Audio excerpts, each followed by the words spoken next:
Bom rekla, da nekako to pravilo vedno pade na mamice in ja, mamice in vsi ostali ne smemo pozabiti na vzdrževanje in pranje vzglavnikov vsaj 2-krat letno.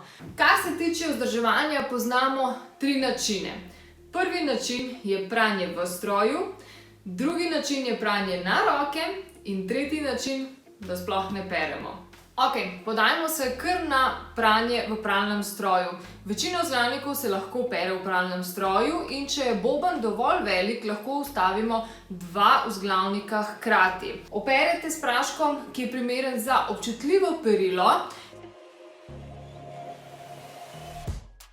Lotimo se drugega načina pranja in to je pranje na roke.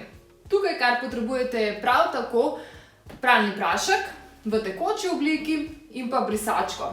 Tisti, ki imate vzglavnik iz spominske pene, vzamete malo detergenta, namočite brisačko v detergent in vodo ter lepo krožno čistimo oziroma ročno peremo vzglavnik. Ne preveč nacejati, da se voda ne zadrži v notranjosti in ko opravite postopek, pustite, da se na suhem posuši in to je vse.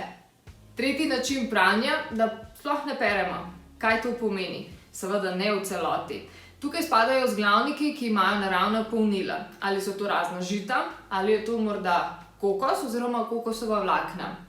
V tem primeru odprete vzglavnik in vsa žita oziroma vso naravno polnilo pretresite v drugo posodo, dobro spraznite notranjo površino in samo prevleko daste v prat.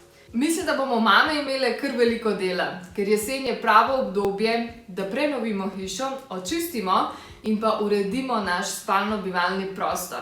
Se gledamo naprej, ostanimo povezani in spremljate nas tudi na ostalih kanalih.